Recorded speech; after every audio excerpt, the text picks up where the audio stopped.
What's going on, everybody? How are we doing? Welcome to the show. Thanks for being here. How are we feeling? Jay, welcome to the show. Thanks for being here. Rebecca, who do we got?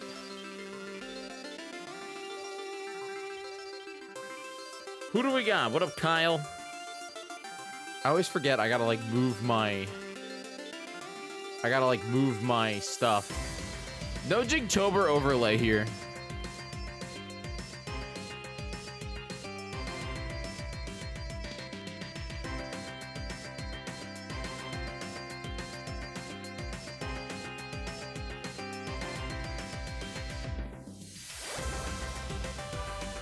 You have a button that does that? Honestly, that's pretty cool. Hi. How we doing? Welcome to the show. Thanks for being here. I can't tell if it's a little dark.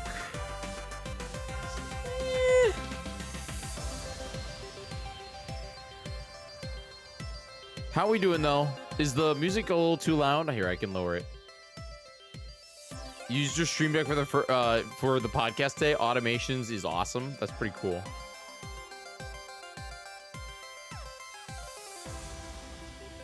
My remote today, I'm at my parents' house.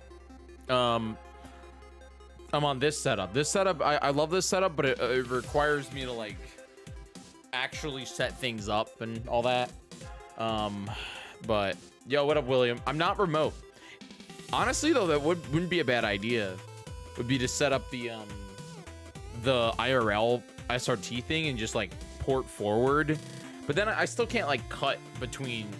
It's just a thing. You always do it. Josh asked. No, but somebody gifted out freaking subs, so I had to go live.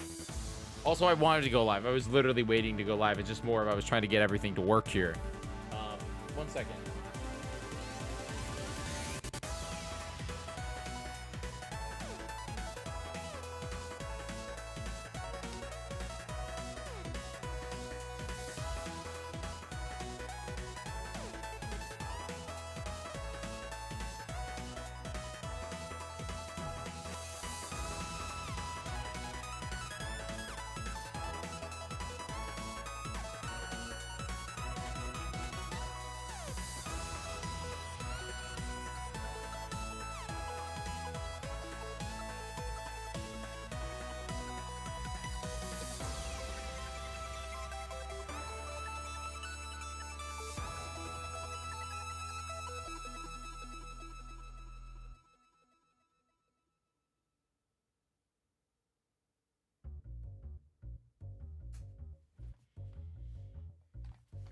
There, that looks a lot better. That looks a lot better. Anyway, how we doing, Scatman? Welcome to the show. Thanks for being here. How's the audio?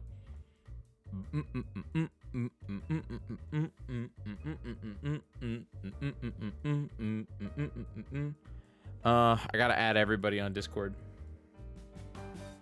I don't even know if Zelda's gonna work.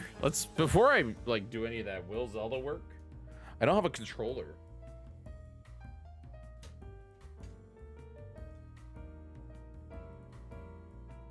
It kind of would be funny if this is the second Zelda game that I beat not in the studio. You know, I would have to play with Joy-Con. Boom.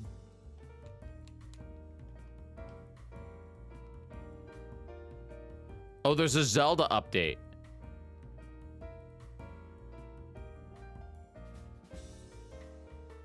Should I update it? You should, William. Discord's pretty good. All right, hold on.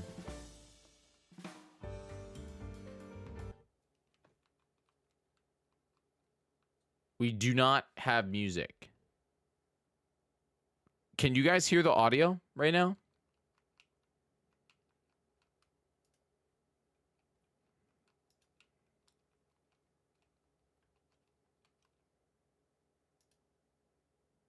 No.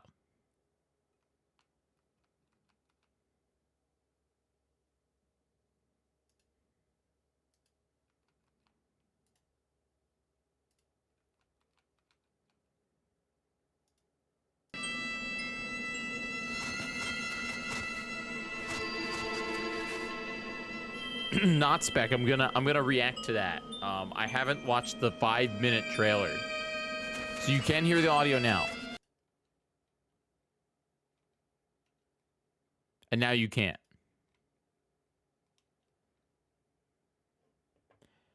Yeah. Forget this the route that I did to fix this. It was on the loud side, I bet. I bet it was. Let me see. Properties.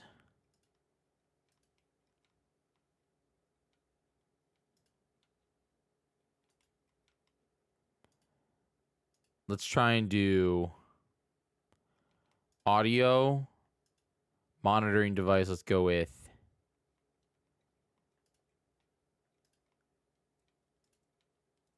no, you guys can't hear it either, can you?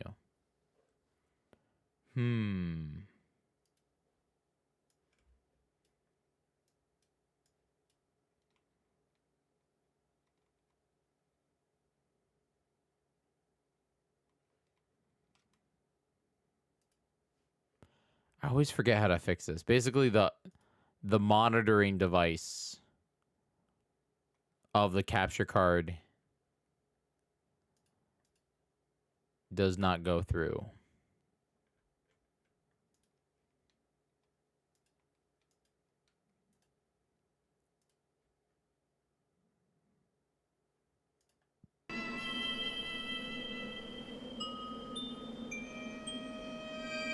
But I will fix it. I promise. If I change the settings enough, it'll just work. That's how this works. Okay, so theoretically now,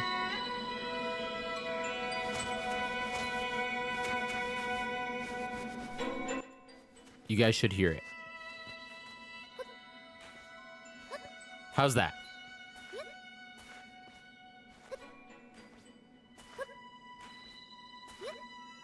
Good?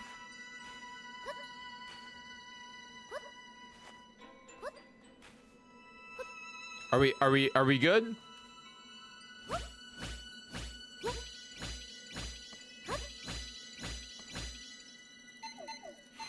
Hello? I think we're good.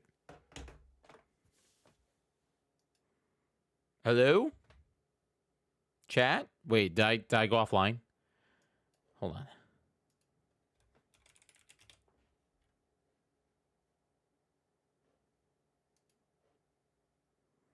I'm here. Just nobody could tell me if audio was going there. Audio seemed okay still. I think it's fixed now.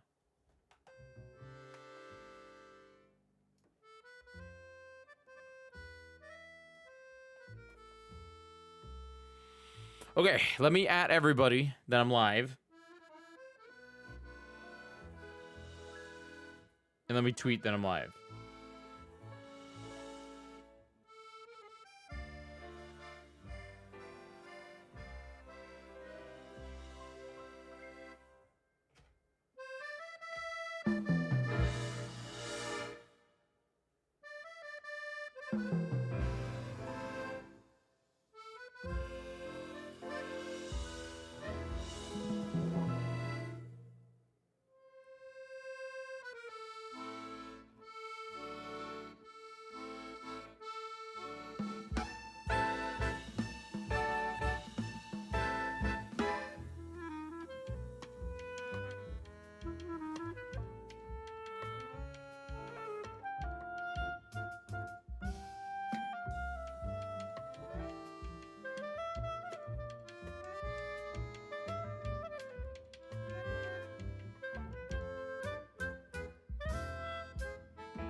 Okay.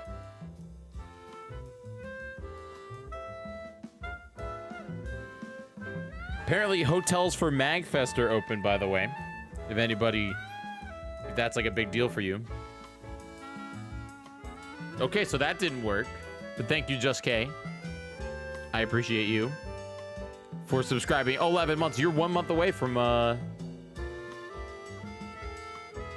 you're 1 month away from the whole year. Pretty cool. Okay, let me do the thing.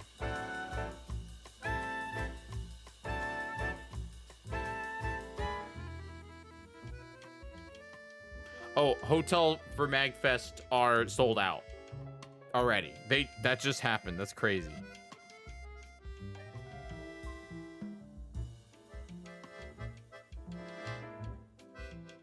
Okay.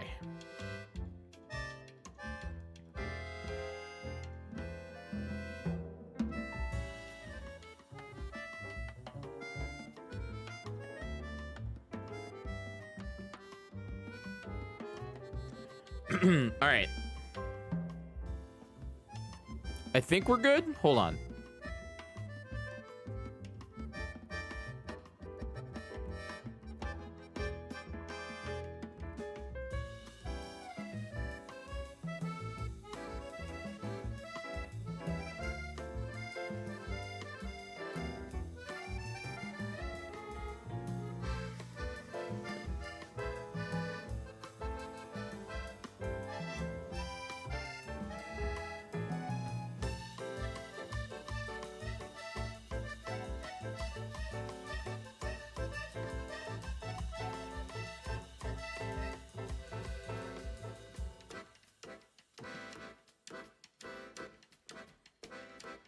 Oh.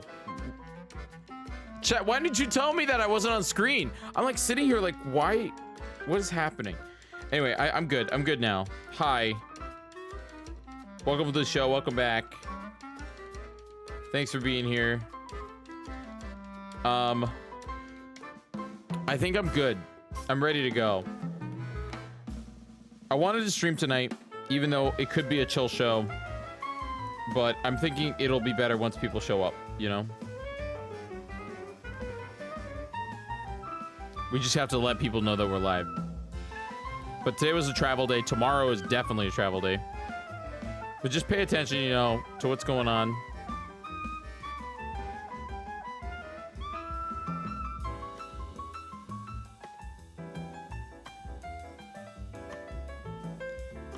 Who do we got in chat? Who do we got here?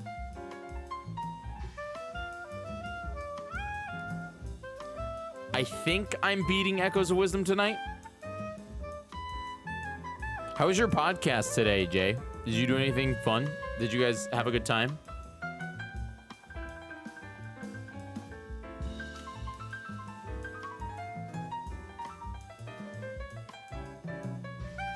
Oh, you had Brooke on? Heck yeah. How was that conversation?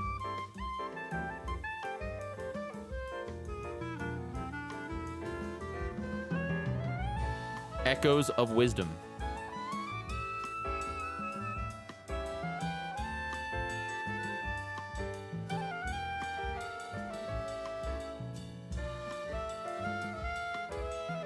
You talked about what it takes to make a charity event. That's pretty cool. I'll have to go listen to that one. I wanna know what it takes to create a charity event. Her goal helps. Her goal helps is going to happen. What are you gonna submit for? Oh, is that gonna be your show? That's a good name.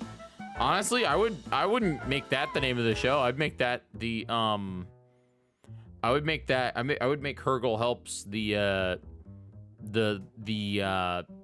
like your work with other events. You know what I mean? Like what Her Goal does for like all social impact.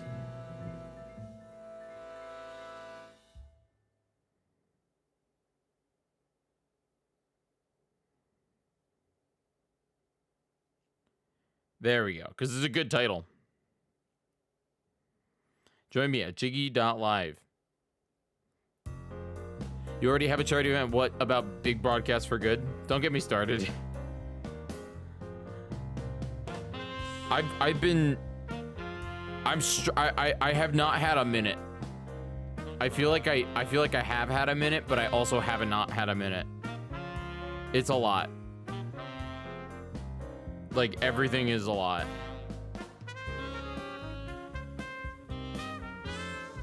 Like, I'm driving down. I'm driving down tomorrow to MC's place because I'm helping GDQ with their disaster relief done quick.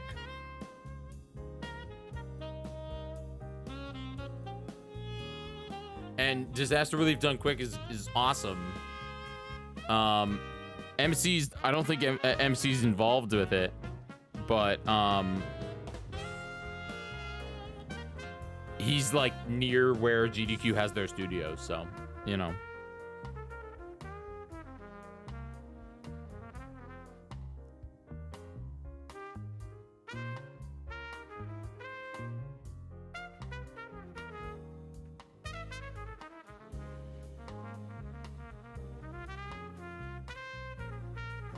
Okay, I've officially added everyone, which means now my focus is entirely on you guys. Who's here? Jay's here. Kyle, are you still here? How are we feeling? Who's still here? We're welcome to my childhood bedroom, by the way. There's, in fact, a very old lightsaber right here that I don't know if it works. I don't think it does. Oh, it has no batteries. This is like a QVC. Listen, you hear that? But yeah, it does not. It currently does not work.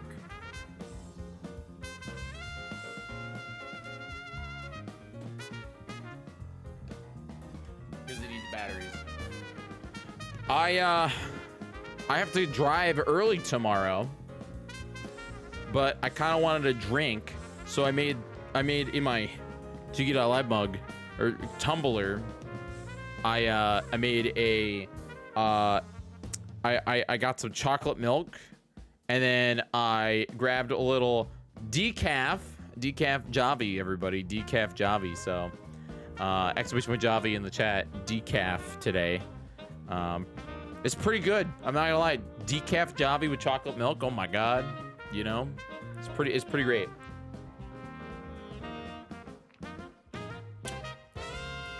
It's a good flavor. You know what I mean? It's just like slightly caffeinated chocolate milk, except there's no caffeine because it's decaf.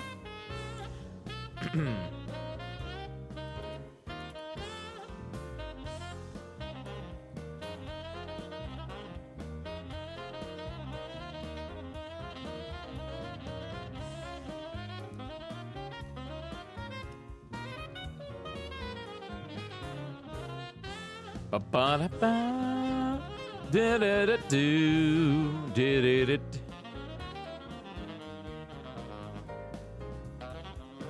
I gotta log into X.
Okay, Let's see. What we got to talk about some stuff, don't we?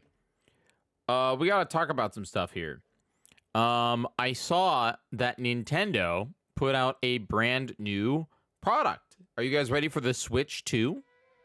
Who's here, by the way? Because I want to get into this. I think I'm gonna just get into this and start reacting. Because I haven't watched this. I have not watched this. I have no idea what I'm looking at, and we're gonna get right into it here. This is the Switch 2, everybody. Mario Odyssey 2 instantly.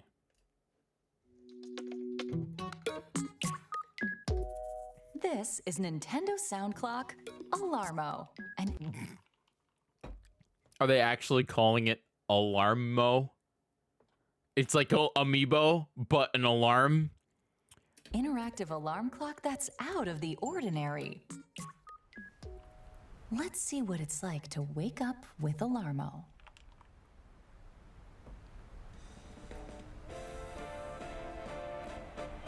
Wait, what was sold separately? USB cable included AC adapters sold separately.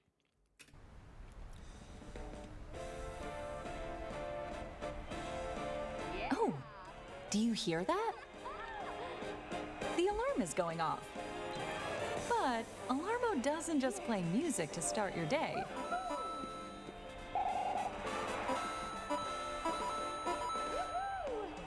That's right. It responds to your body's movement It's really annoying. Wait, how? Is there a sensor in it? Wait, what? with game sounds. Like here, with the sound of coins from Super Mario Odyssey. Bro, I'll tell you one thing. If I was in a house, if I was in a house, like if I had roommates and that was my alarm clock, could you imagine just hearing freaking Mario coins every morning? It's freaking annoying. Oh, there's Spoon. Here. With the sound of ink splats from Splatoon 3. Ah, my favorite way to wake up. You just hear freaking...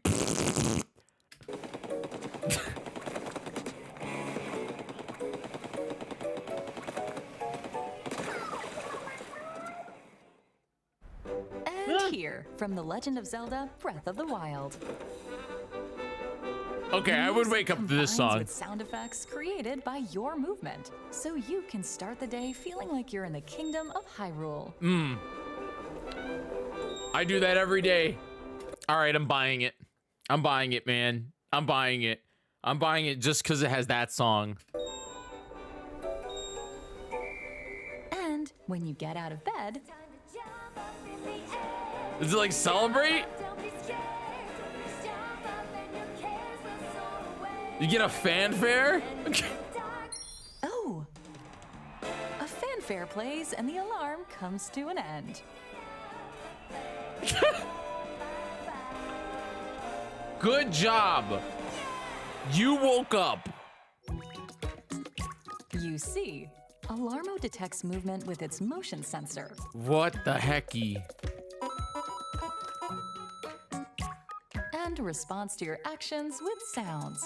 Does this thing tie in with Pokemon Sleep? Because like, I don't know, dude. I feel like. Does this thing tie in with Pokemon Sleep? I'm serious. When you get out of bed, Alarmo stops automatically without you needing to touch it. Keep in mind, though, the alarm will get more intense the longer it takes for you to get up. So, They send freaking Bowser at you if you don't wake up. rise and shine. You can set an alarm inspired by 5 games. Super Mario Odyssey.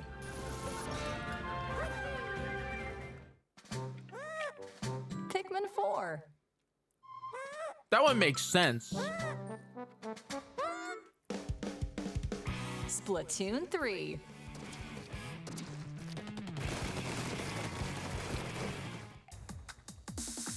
Ring Fit Adventure. Uh-oh. I knew these guys would show up. And The Legend of Zelda: Breath of the Wild. Wake up, Link.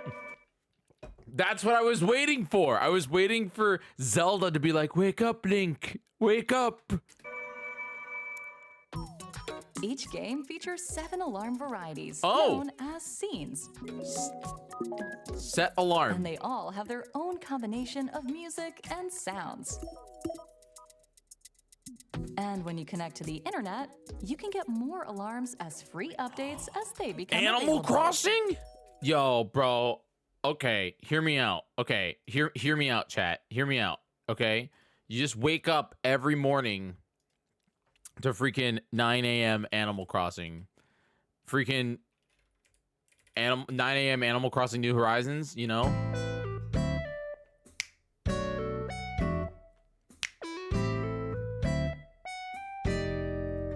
Right?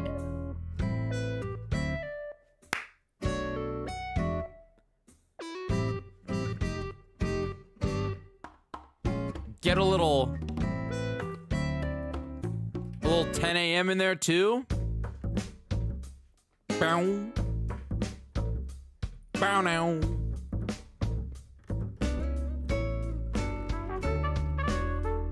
That's a good one, man. I would wake up to 10 a.m. I don't remember 8 a.m. I think 8 a.m. is pretty pog, isn't it? No. 8 a.m. is not the best. Is 7 a.m. the good one?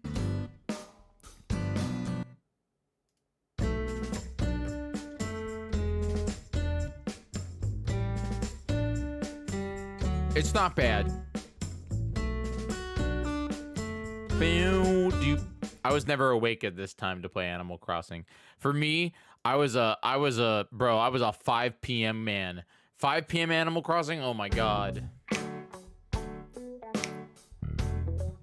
End of the day, man. Oh. They went with this one, man.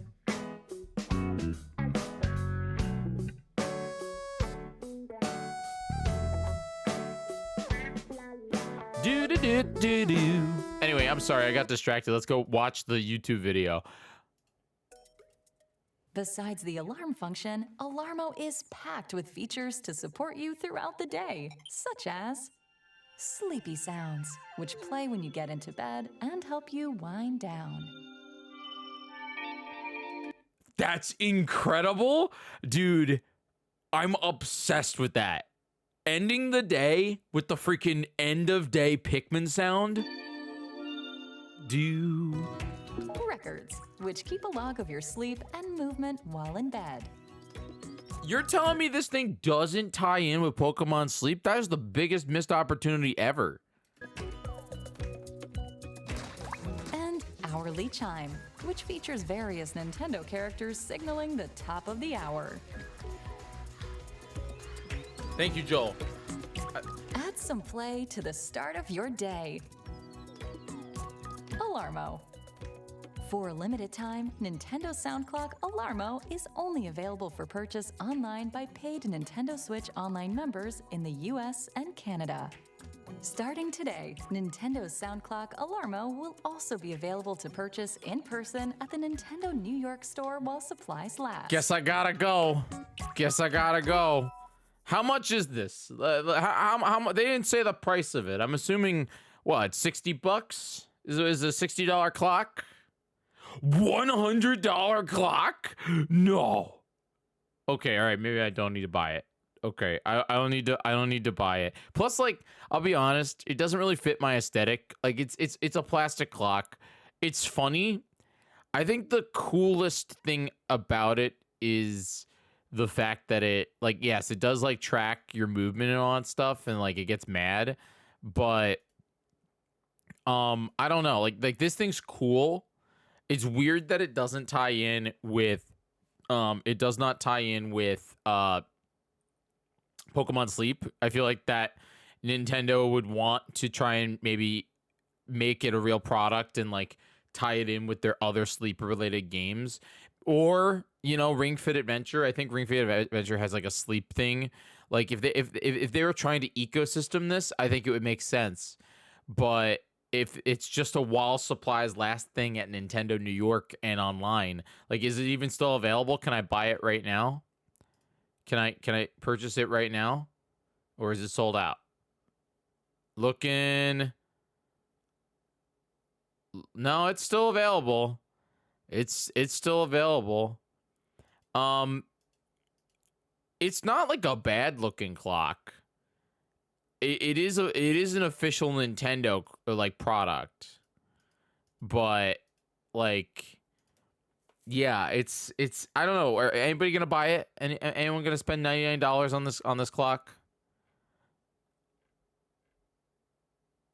After a few seconds, someone they pick a scene, a brief snooze, time going up. You did it. Super Mario Odyssey, Legend of Zelda, Splatoon 3.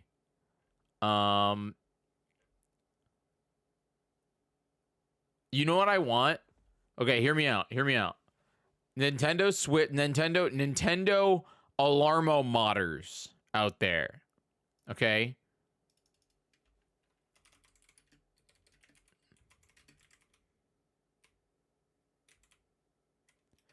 I want this.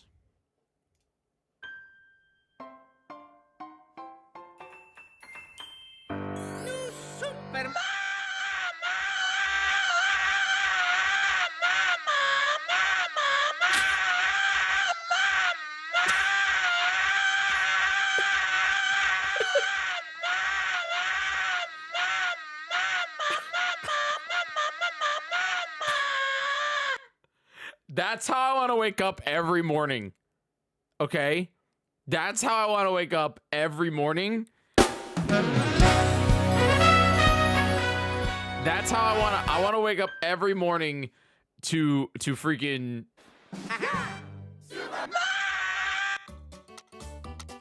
In Super Mario Maker 2, you can Jump off a cliff. Let's jump right into the basics. Pick from iconic enemies and objects like lace clocks, Goombas, and pipes, and place them anywhere you like. And that's just the tip of the gold hole.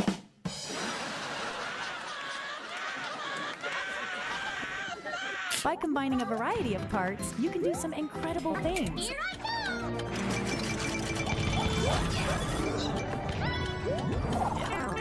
Everyone's greatest fear, angry sus. Remember Snake? Bonsai Bill looks like Bonsai Bill because it is. You too. But Goomba, the red Yoshis breathe fire for a sec and you'll be dead. My God, the Mario, he's dead.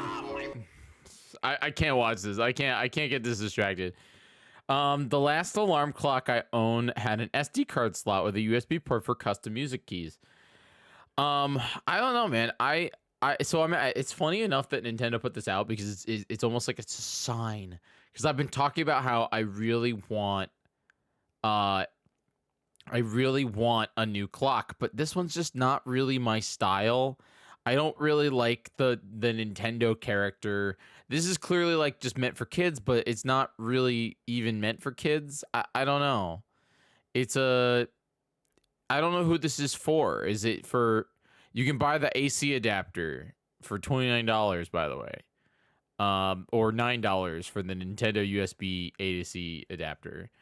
Because the USB-C cable comes with it, but the adapter is separate. That's what they said in the video. Hands-free. I do like the fact that it like stops when you actually get up. It's an all-day experience because it does different sound effects. I wonder what those are. Did it say? And they all have a log of your sleep and movement. I'm obsessed. Internet. You can get more alarms as free update day, such as... I'm obsessed with this, by the way. The fact that you end your day, like when you go to bed, like when you get into bed, it's gonna play it could play the Pikmin like sleepy sounds, which play when you get into bed and help you wind down. Do. I'm wondering what other sleepy sounds they have. You know what I mean? And again, this is clearly a limited time only product that Nintendo's doing. Like they're just gonna, and so scalpers are gonna buy a bunch of these because there'll be Nintendo collectors that want this in like 5 years and they won't be able to get it. You know, like that's just a thing. The hourly chime is very interesting. What did they showcase?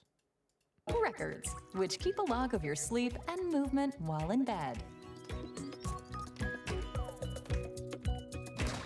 And hourly chime, which features various Nintendo characters. Okay, so it looks like, so it looks like the idea is that on the hour, 10 boxes in Splatoon get boxed, which is kind of neat. And it looks like Mario gets 10 coins or 8 coins in this one.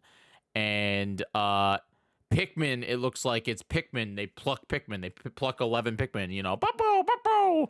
And then I don't know what's going on with Zelda. Is it heart containers? Signaling that It's hearts. So it's just it's just Link getting hearts for that, like 9 hearts would happen. top of the hour. That's kind of cool. Add some play to the start of your day. Alarmo. For I wish it was a little bit more customizable. Like, I wish that like they had different different watch faces almost for each of the games. Like they show did they showcase that on the website? It's like I wish that they had different like almost watch faces like Apple Watch. I wish that like they had different watch faces based on the game. So like you could have a Pikmin thing. But the way clearly what they're doing here, and this is just like a thing, clearly like what they have here is that they don't have wait, does this work? Can I like zoom in on my no, I can't. What is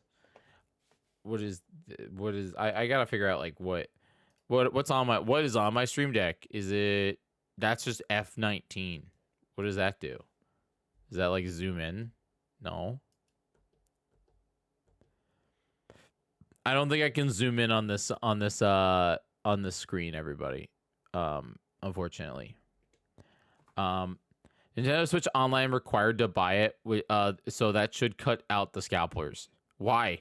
You can just get a free Nintendo Switch Online account. Gull. Also, you can just go to the store in New York. You know what I mean? You can literally sign up today for a free trial and buy as many of these as you want. But I think the main thing is that like I don't think it's gonna be a big scalper thing. I like to start a conspiracy theory that Nintendo's trying to get censor in your kid's room for nefarious purposes. They already did with Pokemon Sleep.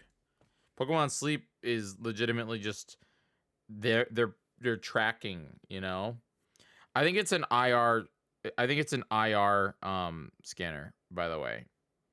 Like, I don't think it's actually a camera, you know? I think it's just like an IR blaster a motion detector.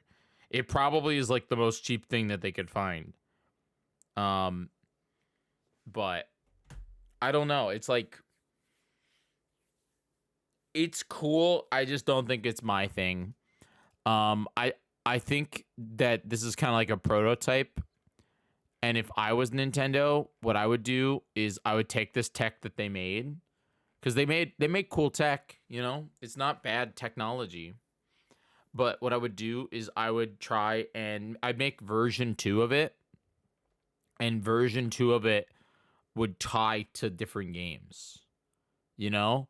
Like, imagine if in Ring Fit Adventure you got bonus because you slept 8 hours, or maybe in like kind of like do the gamification of sleep, kind of like what Pokemon is doing, but then you rope it in to actual games. Secret Switch 2 integration. Yeah. I mean, theoretically, they could do that with this one since this is Wi-Fi enabled, and they already said that they're going to unlock new.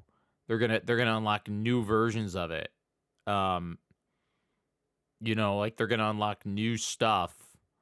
Through Mario Kart 8, and then Mario Kart 8, and then Animal Crossing, which Animal Crossing makes sense, So the Wake Up Link thing is pretty good.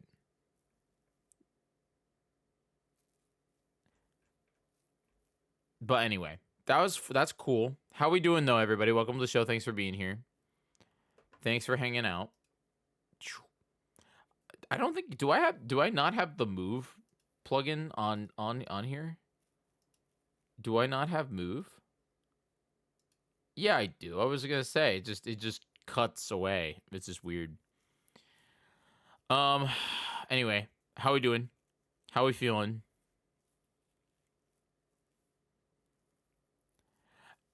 I have not seen anything about the Nintendo merch the Nintendo museum, by the way. But this person what is going on, everybody? Put up a whole thing, so maybe we'll watch this because I'm curious. I don't think I'm ever gonna be able to go to Japan, so this might be a cool watch. Base here, and as many of you know by now, last month Nintendo flew me out to Japan for a lucky special you. preview of the newly opened Nintendo Museum in Kyoto.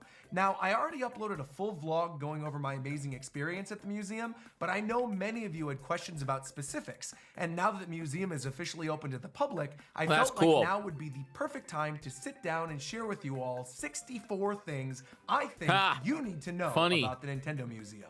We're going to go over Easter eggs, display specifics, and my personal recommendations of things to see and do. So, without any further delay, let's go. I would love to go. I would love to go one day to this, but I also feel like I'm not. I talked to Six today. She's doing okay. Sorry. It also got lowered to a category 3. Which is not much better, but it is better than a category 5. I don't think I'm ever going to be able to go to Japan, and by the time I ever do go to Japan, I have a feeling this thing will be closed. So, right when you first pick up your play ticket badge, you'll be greeted by a beautiful Mario-themed courtyard. And while you've probably already seen photos and videos of the Sprite mosaic tiles, the warp pipes, and the Mario flagpole, a lot of people seem to have missed the Donkey Kong Jr. hanging off of the lightning rod. Oh, look at that guy! 2. There are storage lockers in the courtyard for your bags and umbrellas, and both of them are Game Boy themed. The lockers have the look of the old Game Boy game cartridges, and the umbrella holders appear like the systems themselves. That's cute, man. That's really cute. Look at that. That's cute. You'll go to Japan with me, Gull? Dude, I would love to go to Japan, Gull. I'm serious. Unironically, would love to go to Japan. I'd love to just experience that, take, IRL stream it, figure it out. It would be a blast. Area is also where you're going to find the now famous Kirby vending machine. 3. The courtyard is also home to a special Pokemon Pikachu manhole cover, but the manhole cover and the entire courtyard area is only accessible after you've received your play ticket. So if you didn't get a ticket and thought you just dropped by the museum to check out the courtyard, unfortunately you can't. You do need a ticket to visit. 4. This was actually just activated, so I actually didn't get a chance to spin them when I was there, but the Nintendo Museum is also home to both a special spot in Pikmin Bloom and a special Pokestop in Pokemon Go. The Pikmin Bloom special spot will even give you 2 gold seedlings. One of them will grow into a gold present sticker decor Pikmin, but the other will sprout into... What the freaking heck is Pikmin Bloom? What is that? What? A red flower card decor Pikmin with the name Nintendo written on it in Japanese characters. 5. While we're on the topic of mobile games, and I am skipping ahead here a little bit, so I apologize in advance, but I know the fan base wants to know, yes, Dragalia Lost is featured at the museum alongside Nintendo's other mobile games. Now all Nintendo needs to do is make a new Dragalia game, right? Please? What? 6. Who's Dragalia? What? As you make your way into the Hatena Cafe in the workshop building, direct your attention to the service counter and you'll notice a gyroid from Animal Crossing waiting to greet you.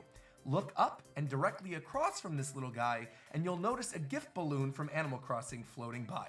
And finally, hanging on the walls of the cafe, there are giant pictures of the fossils, fish, and sea creatures that you can discover in Animal Crossing as well. 7. Oh, I love that. The Nintendo Museum was actually built on the site of one of Nintendo's old service centers, and there are a lot of nods to the history of the building here, but one of the coolest is the seating in the first portion of the cafe. You'll notice that many of the seats are made from actual Nintendo shipping pallets from back when the building was still a distribution center. 8. I'm not gonna lie, that's really cool. I doubt that it's actual shipping container, like shipping freight stuff that they did back, I doubt that it's those specific ones, but I do love the little details that he's showcasing. Like, that's really cool. Now, the seating in the next part of this cafe is designed to look like it's made of Mario bricks, but my favorite Super Mario detail here is actually the separator, which is designed specifically to look like the spinning grates from Super Mario World. 9. Back and to the left from the Mario-themed seating area is the more secluded Zelda seating area, which is adorned with a gorgeous Wind Waker-themed stained glass window. The seating here isn't themed, but there are wall sockets underneath the seating, so if you need to charge your phone in case it runs out of juice, this is the place to do it. 10. This was something that a lot of people were asking me about. There are indeed vegetarian options in the Custom Burger Cafe.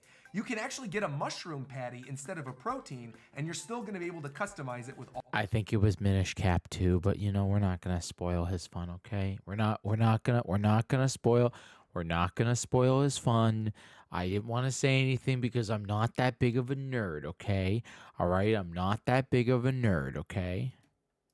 All the fixings just like any of the normal burgers. And honestly, you're in the Nintendo Museum, so if you were ever gonna wanna try a mushroom burger, this is probably the place to do it. 11. On the stairway leading up to the Hanafuda rooms on the second floor of the workshop building, you'll actually notice little Excitebike racers hopping off the railing ramps. 12. Now, because the Hanafuda rooms are a separate ticket that require a reservation time, I would highly recommend stopping here first during your visit to the museum to reserve a time, especially because only a select number of reservation times have English-speaking instructors available. The Make-Your-Own Hanafuda workshop is 2,000 yen per person and takes about an hour, and the Hanafuda Playroom is 500 yen per person and takes... What is this like a game? Is this like the original Nintendo game? Is that what they're saying? Like the card game? I do think it's really cool that they have it in English right there. You can see on the actual thing. You know what I mean? Like it says card points. So clearly like that they are being inclusive to English speaking people. Hanafuda predates Nintendo, but the company started out making cards for it. Okay. Takes about 30 minutes. 13. While the Hanafuda Playroom is really cool, if you're short on time and you like arts and crafts, be sure to make the Let's Make Hanafuda Craft Room your #1 priority. You get to keep the cards that you make at the end, and they come in this cute little Nintendo Museum branded card holder as well. That's 14. cute. In the craft room, instructions on how to paint your Hanafuda cards are given to you, but for people like me who are a little more prone to making mistakes and painting over something incorrectly, I would actually advise ignoring the painting order and painting your cards in the order of lightest color to the darkest color. That way, if you make a mistake, nobody will ever know because the darker color will eventually cover over it. 15. There's actually an Eevee hidden in the planters above the craft room, and if you look across the hall above the playroom, you'll also find Pikachu. 16. Moving right along to the exhibition building, you'll first be greeted by a group of Toad statues. If you walk over and bonk them on the head in the right order, they'll start to sing a lovely little chord for you. 17. Just to the left of the Toad statues is where you're going to find Miyamoto's signature. 18. As you make your way through the exhibition lobby, make sure to note the giant pixelated Donkey Kong statue right before you enter the bonus stage gift shop. 19. Across from the bonus stage gift shop is a player's guide and art book library. This section of the museum was a ton of fun to explore since books from nearly every major Nintendo franchise are present, and many of them feature rare artwork you may not have seen before. Make special note of the stamps on the bottom of some of these books because those stamps denote that they were pulled directly from Nintendo's official archives. 20. That's very cool. That's very cool because again, like they had like Banjo-Kazooie on there too, and it's very interesting. It's very interesting to see like what Nintendo keeps and what Nintendo doesn't keep. Next to the Player's Guide library, you'll find a really cool scale model of the Nintendo Museum. This will give you a better view of all of the Mario mosaics in the courtyard, and a fun thing to note here is that since you're not allowed to take photos in the second floor exhibit, they've also put a question mark block over that portion of the scale model. I wonder why are you not allowed to take photos in the second floor exhibit? Do we know why? Does anybody know why? Is it just like that top secret? Are you not allowed to like live stream? I haven't seen many videos from the place, but like, is it to protect them from like no flash photography, or like how do we know anything about that? 21. Now on to the gift shop. The number one question I was asked about after my vlog was, Roger, how did you get your giant Wii Remote plush home? The answer is simple. It fit diagonally, albeit with a little bit of smushing, into my regular size check luggage. Now that said, if you're low on space, I highly recommend bringing a space saver or vacuum sealed bag. Apparently one of the media people at my preview event did this and asked the staff at our hotel if they would vacuum seal the plush in the bag for them. They obliged, but obviously not every hotel will. That said, if you forget to bring a bag, you could find them at pretty much any Don Quixote, and actually many Japanese arcades also have vacuum seal machines that you can use as well. 22. Hold on. I'm still stuck on the fact that they sell a ginormous. Is this the gift shop? Do they have merch for every Nintendo console? I see a GameCube up there. I also see like N64. Oh, that's pretty cool. I see N64. Like, is that a giant N64 plush? The number one. And like a classic Wii shirt. I mean, obviously it's just logo on t-shirt, but the GameCube shirt looks dope. Like, look at that. It has like a blue undertone to it. It looks really good. One question I was asked about after my vlog was, Roger, how did you get your giant Wii Remote plush? There was a TikTok I shared with someone that went through the store. They even have Virtual Boy. Whoa! Nintendo mentioning Virtual Boy. What is happening? Virtual Boy sighting? What the freaking heck? You keep seeing reels of the museum. It looks really great. So okay, I'm also just like looking at what they have like on the table there. Like it looks like they have like classic Mario, but it looks like so they have a mug. They have a mug, a shirt, and some sort of like pin, I think, for every console Nintendo made, and that's really cool. Plush home. Also, hi Amaya. It's good to see you. Hi. The answer is simple. It fit if you're low. Apparently, said many. Speaking of vacuums, I want to jump ahead a little bit and talk about one of the coolest bits of Nintendo history on display at the museum: the Nintendo Chiritori. This is a remote-controlled vacuum cleaner toy that Nintendo made in 1979 that predates the Roomba by about 20 years. Wow. However, it's probably best known by Nintendo fans as the vacuum cleaner from 9Volt's collection of micro games in the original WarioWare. 23. Back to the gift shop, I also want to note that that's a that's a super that's a freaking giant Famicom controller. Do you think that they have NES? There are 4 different giant controller body pillows that you can buy: the Famicom, Super Famicom, Nintendo 64, and Wii Remote controllers. While the shop has a dedicated there's a Wii U section? Oh no! Wait, what the heck? Section for every one of Nintendo's major systems, from the Famicom all the way up to the Switch. These are currently the only 4 giant plush that you can buy, so don't go in expecting any giant Joy-Cons or Wii U gamepads just yet. It looks like really good. Is it just a black shirt, or does it have this little red stripe? We're actually gonna try to visit Japan next summer, so maybe we can try to go here. That's the dream, Amaya. I've always wanted to go to Japan. It's just too much money, and also I don't have anybody to go with, so. Yeah. These range in price from 11,000 yen for the Famicom, Super Famicom, and Wii remotes, and 13,200 yen for the N64 controller. Okay, the N64 controller one looks like sick though. Like, I'm mad they don't have a GameCube. I'm mad they don't have GameCube, but the N64 one looks really good. 24. When you first walk into the shop, you might be overwhelmed by the sheer amount of cool stuff that you can buy. However, if you're looking to prioritize things that are only available at the Nintendo... Excuse me, is that a freaking...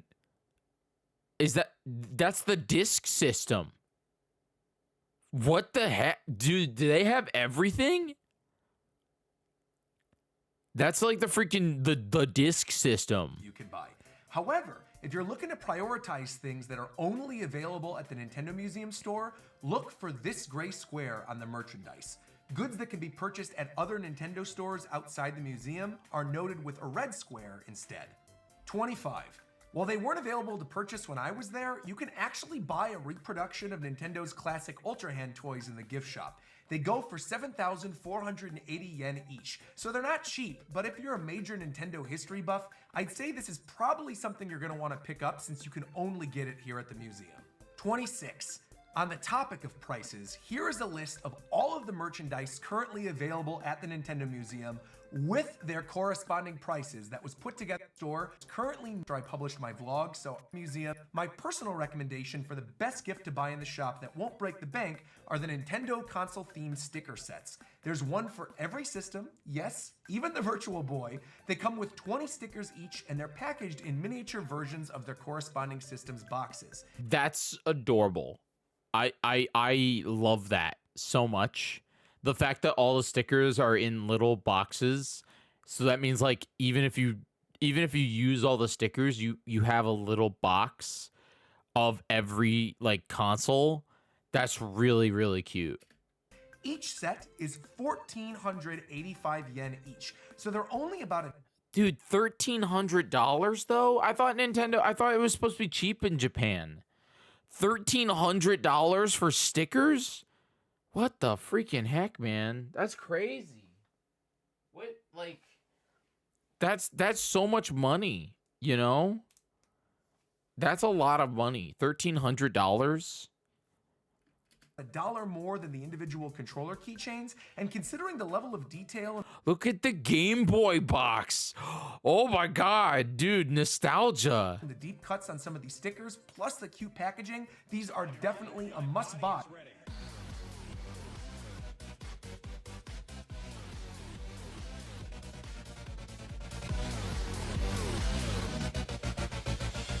Japan Trip Saving Fund. Let's go. Thank you, Gull, for $70, and I'll add it to the thing, you know? No matter which Nintendo console is your favorite. 29. As many of you have already seen in my vlog, there is a massive character mural right before you enter the second floor exhibition hall. Link, my boy, right in front there. Wow, even has, I think he has a better slot than Mario. Mario's kind of like off to the side here, you know?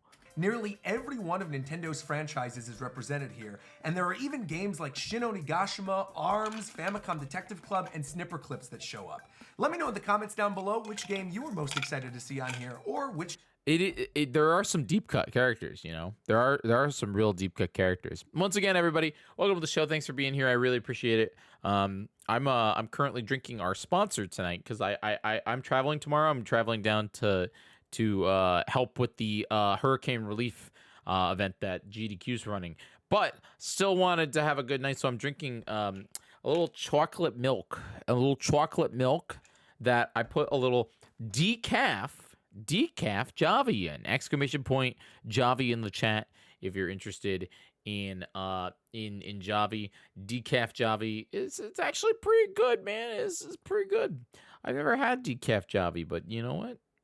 I officially, I do like decaf Javi. Anyway, you're drinking them. What did you do? What do you mean? I'm drinking the decaf Javi, laughing boy. Which game you wish was represented. 30. Just before you get on the escalator to the second floor exhibition room, you'll notice projections of Nintendo's various consoles on the wall. If you listen carefully, you'll actually hear the boot up theme for each system as it's being projected. 31. There are no photos and videos allowed in the second floor exhibition room. All the footage that you're gonna see here of it are from B-roll that was provided by Nintendo. And there are signs all over the place reminding visitors not to take photos in this room. So, just remember to be respectful during your... Why? Do we know why? Do we know why? Well, Seagull, only reason why I'm drinking decaf Javi tonight is because of the fact that I do want to go to bed in like 3 hours. I do want to go to bed in like 3 hours because I'm driving tomorrow to downtown. I'm driving downtown. Yeah. It's still nice to drink something that tastes like coffee but is up to... Well, so I with a little chocolate milk, man. With a little chocolate milk, it was pretty good. I wanted a little like chocolate milk. That's the main thing. Thank you again, freaking Gull, for being the top tipper. Speaking of what, are we getting meat tomorrow? Andrew, are we hanging out tomorrow? What's the plan? What's the... Hold on. I don't know what I'm doing. Text MC. Are you free tomorrow? ? Are we doing dinner and or hanging out? ?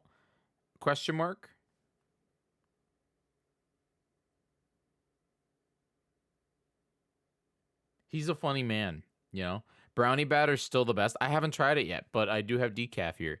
Shout outs to my mom for buying decaf Javi because I have decaf Javi here. So it's funny. It has like a little thing on it that says javi.com/recipes. Exclamation point, Javi, get 20% off. She likes the decaf. So I didn't drink all of it. Obviously I just took a teaspoon.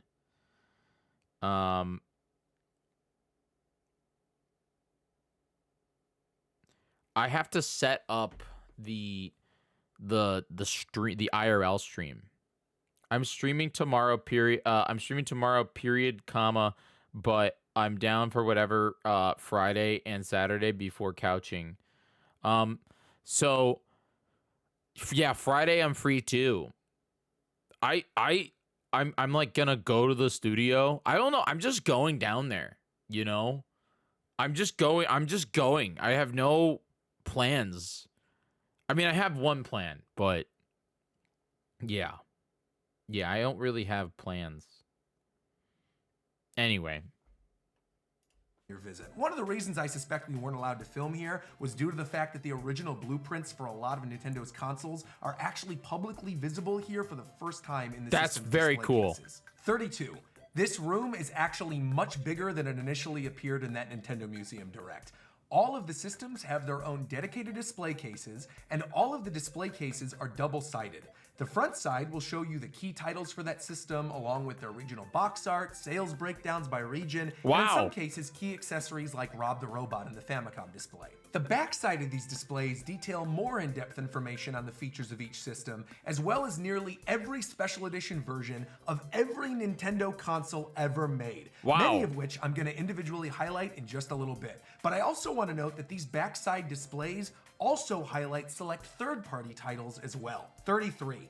Shockingly enough, one of those third-party series that's present in nearly all of the displays that they make sense to be in are the One Piece games. And actually, One Piece games aren't the only anime-based property that got love here in the museum.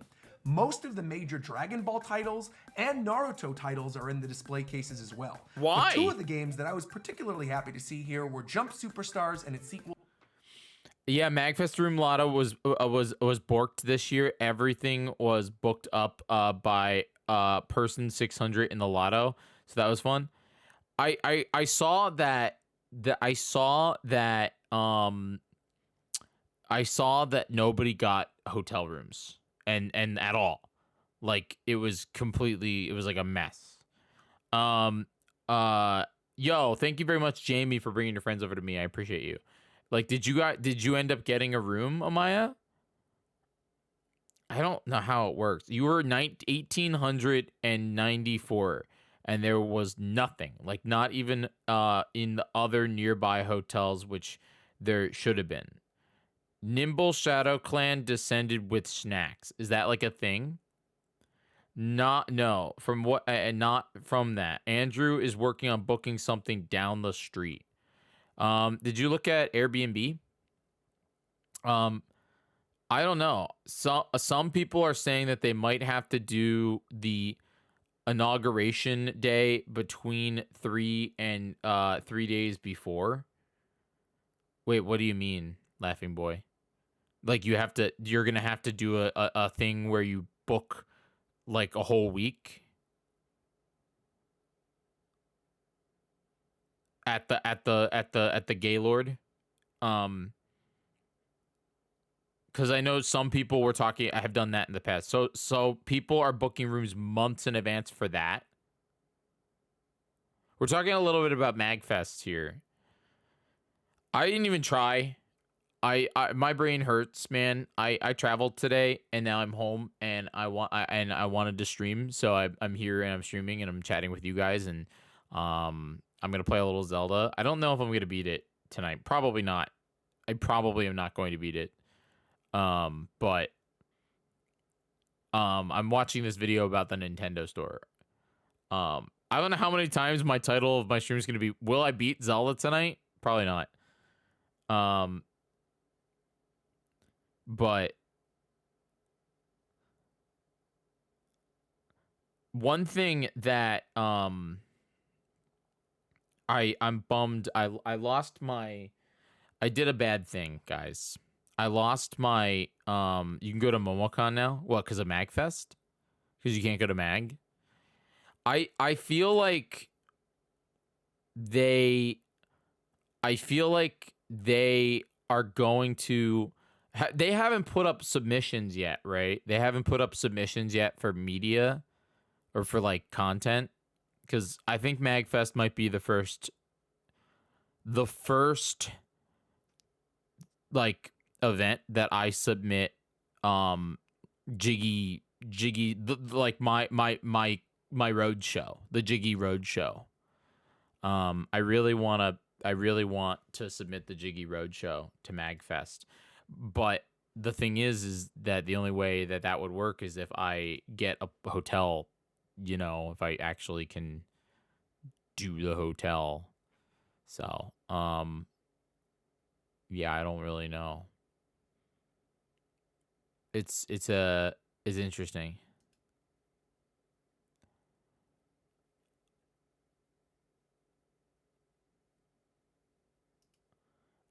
Daily reminder to buy Metroid Pinball. Looney, I literally can't until Twitch pays me, unless I mean I could use Gull's money. Stuff has been up for a while. Super Magfest in what is this? Hold on, sorry. Super Magfest, Magstock, and MagWest applications, consoles, Magfest content submissions. It already ended, so I can't do it. Never mind. Panel is October 15th, so I can do that. Oh, so what's the difference between content and panels? Wait, I'm so confused. These are not different things. Content and a panel is not a different thing. And what is Super Promo Swap application?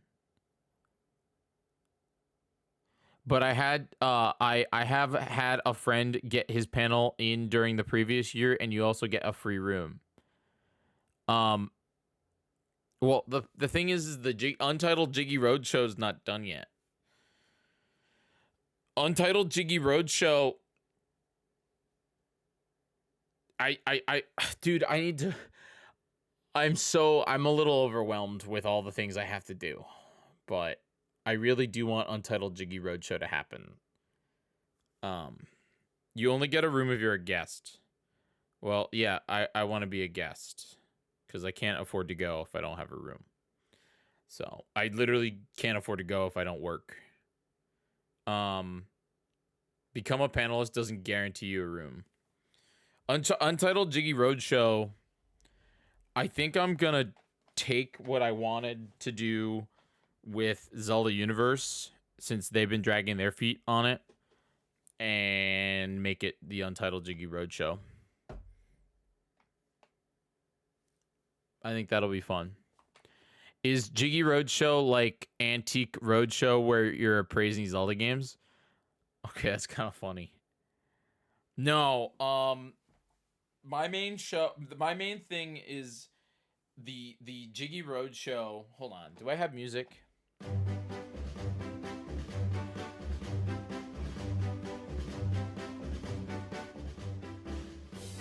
Untitled Jiggy Roadshow. The main thing is it needs to hold on. Can I make like, do I have MS Paint?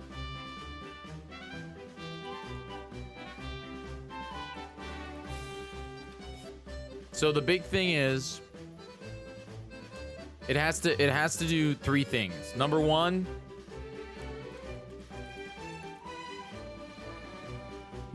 is not be lame. Okay? It can't be lame. I want people to want to come to the Untitled Jiggy Roadshow. Okay? All right. Number 2. Hold on, I'm sorry. Mac messaged me.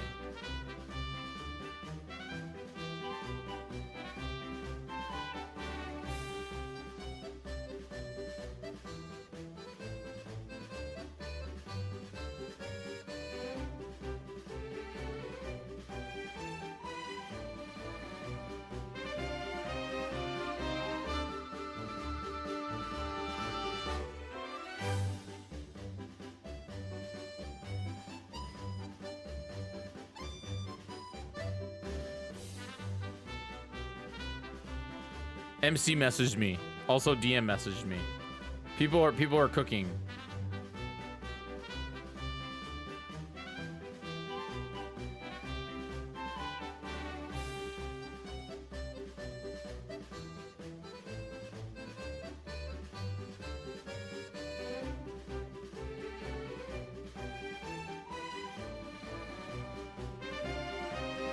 Okay, all right. Let's get back to the Jiggy Roadshow.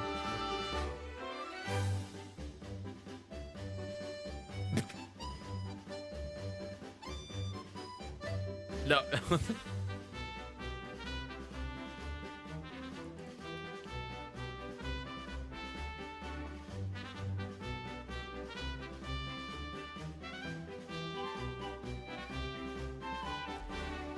All right.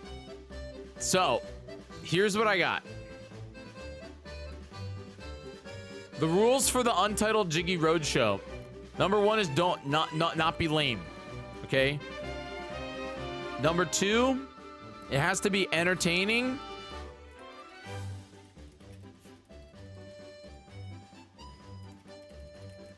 For both in-person audience members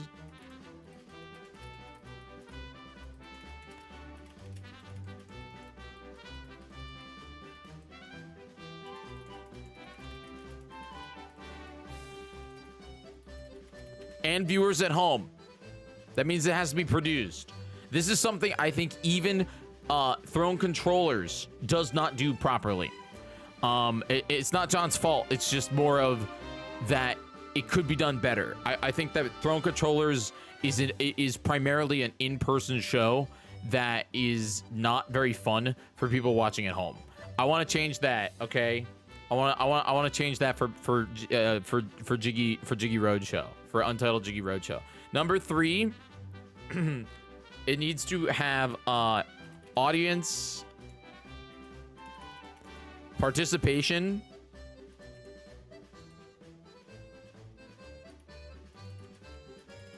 both in person and at home, and it must include at least 3 other folks.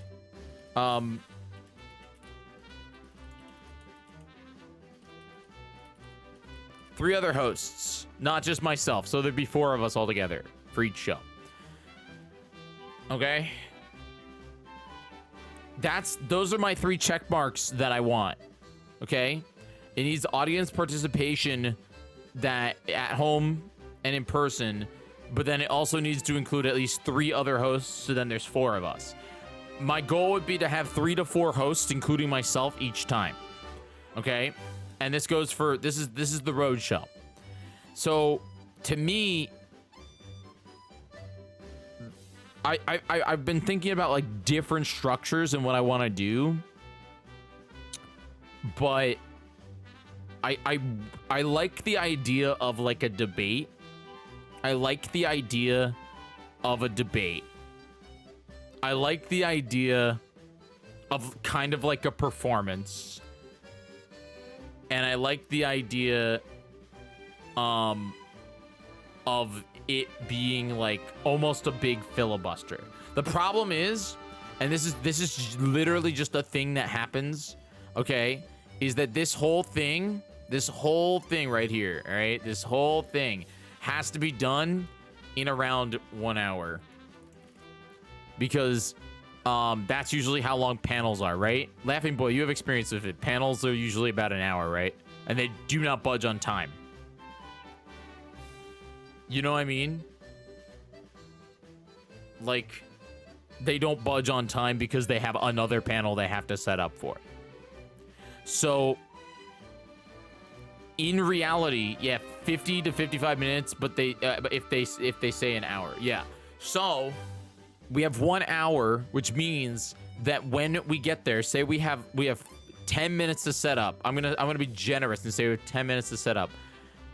10 min to and we have 10 minutes starting, and that would mean that we have to have a setup that is a live stream setup. That's the hardest part. Okay. Microphones.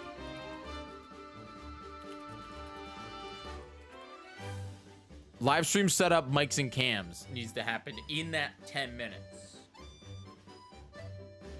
It's kind of like a band. You know how like they have like band, like festival bands where it's like they set up instantly and they go and they play and then they're out? Because there's no teardown time. You know, there's no teardown time. So theoretically, I would need a backpack that would have enough lights. Ugh.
It's a good size.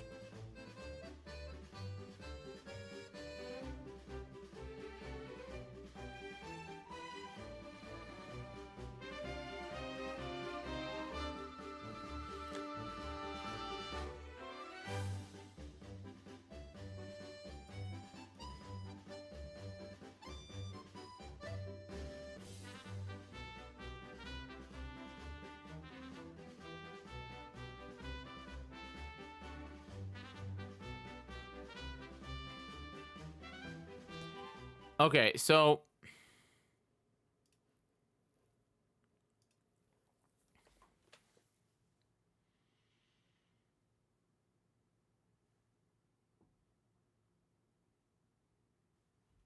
God, how would I do this?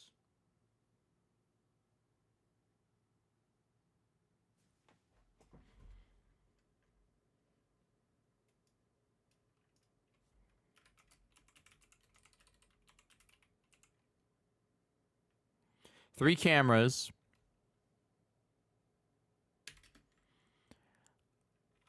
And the cameras would be one on mic or on guests, one on hosts,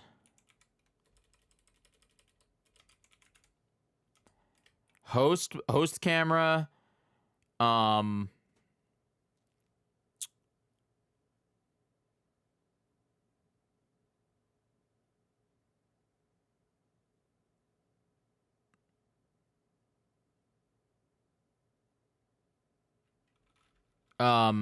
attendee camera,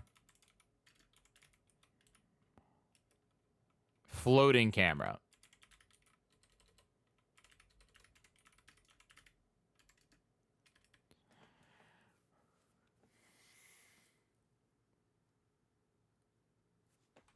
We flow these into I want them wireless. That's the problem.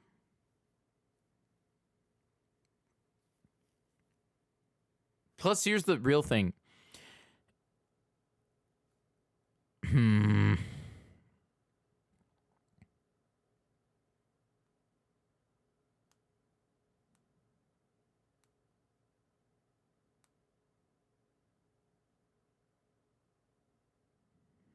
I'm thinking about the production of it and how we can get set up in literally 10 minutes. Because the thing is that a lot of these cons will not want to work with us if it's not. But here's the thing. I'm thinking about production. My brain is stuck on production, but in reality I don't even know what the show would be. You know what I mean? Like I don't even know what the show would be. Cuz like my main idea would be to do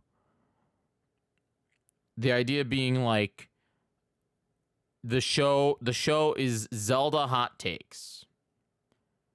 And the idea is that we bring up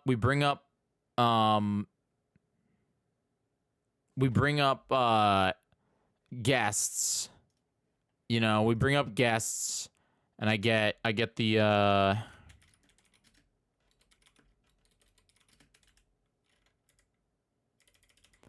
I get something, you know, like freaking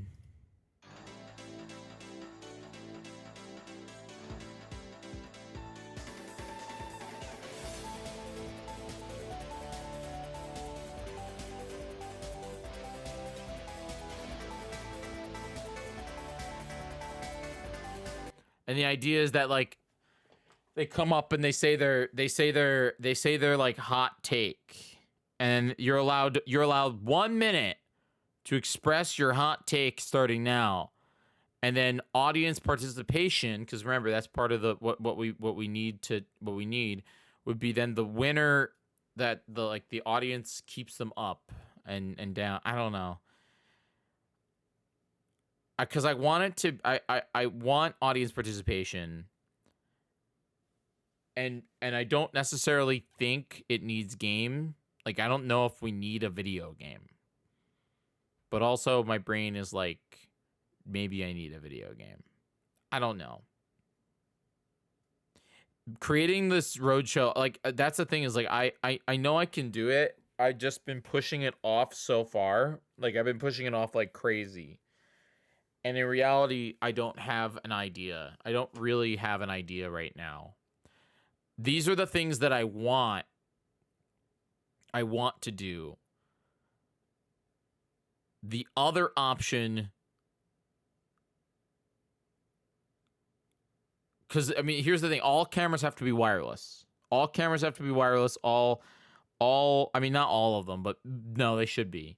All cameras have to be wireless, and all cameras have to be, and then getting internet inside of these places is gonna suck too, because a lot of times they don't have good internet. It's a quiet night here on Twitch. I hope that you guys are all having a good night. I know that the new Zelda game is not everyone's favorite like cup of tea. But I mean, I haven't played it yet. We're in just chatting world right now.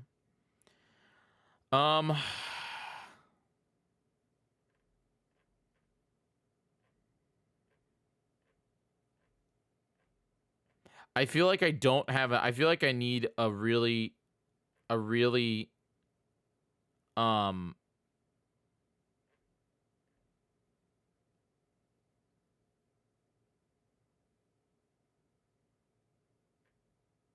I need a good idea, but I know I really want to do a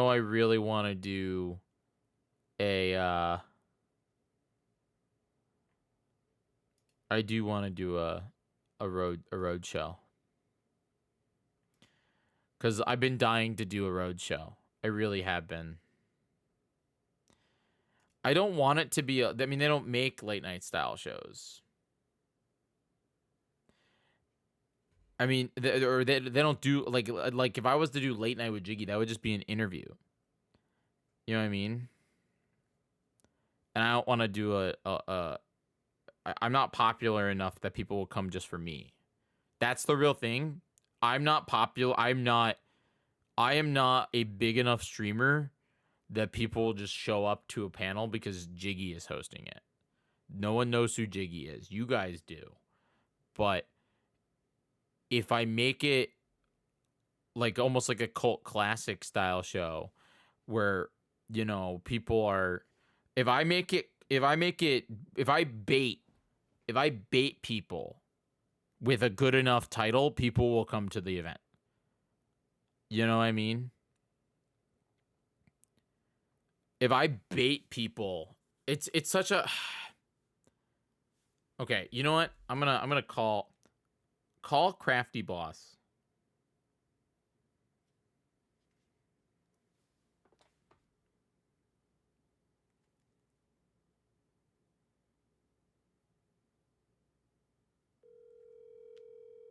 I don't know if Crafty Boss will pick up. Hello? Hi, I'm on stream and I wanted to pick your brain about something. Do you have a moment? Sure. Okay. You, the Crafty Boss, everybody on the line. You are an avid panel goer tour at events. You've been to a panel, right? Yeah.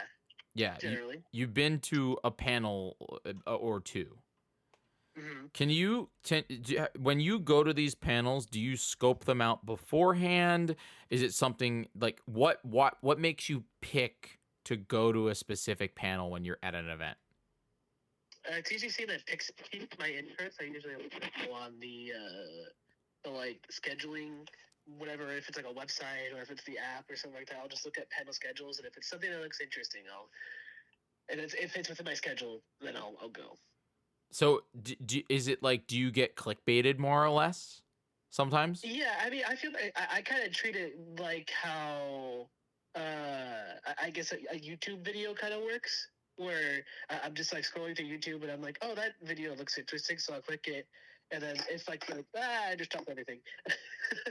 If it's something that's interesting, within like the first like 15 seconds or whatever, then I'm like, all right, I'm gonna keep watching this. But if it doesn't really like hook me immediately, then I'm like, yeah, I'll move on. But for like panels, they usually have like a description, like inside like the panel information. So I'll just like read the description. If I'm like, yeah, that sounds like it'd be fun to watch, then I'll watch it. Okay. I am not afraid of leaving a panel though if it doesn't catch my interest. I was gonna say, I was like, you're not afraid to leave, right? Yeah, I mean, just like a YouTube click. It's interesting. Can you give me an example of like any like panel that you saw and that you were just like, yeah, I want to go to that, and like, do you remember like the title, like even if you paraphrase it? I'm just curious. Like, I remember the GameCube one, but I don't remember the title of the GameCube one that you went to. Oh, I think it was literally just like Metroid Prime, like a retrospective or something like that. I don't Well, know. that was A Elias's retrospective on panel. that was the GameCube one, right? I thought that was Elias's panel, like the Metroid Yeah, one. I also went there because it was Elias. Yeah, I thought you That went just to happened to touch. one. I thought you went to one that was like a GameCube specific panel or something like that. Oh yeah. To be honest, I don't really remember that. I keep that stuff like memorized or anything Sure, like of course that. not. So Yeah, no, I get it. I don't think I could like look at. No, it's not. scheduling It's not. No, no, stuff, so no. I It's couldn't not. tell It's you. not important. It's more of just like, I was just curious to know like why you picked it. Is it just because it had GameCube in it? Did you know somebody on the panel? Like, how did that like?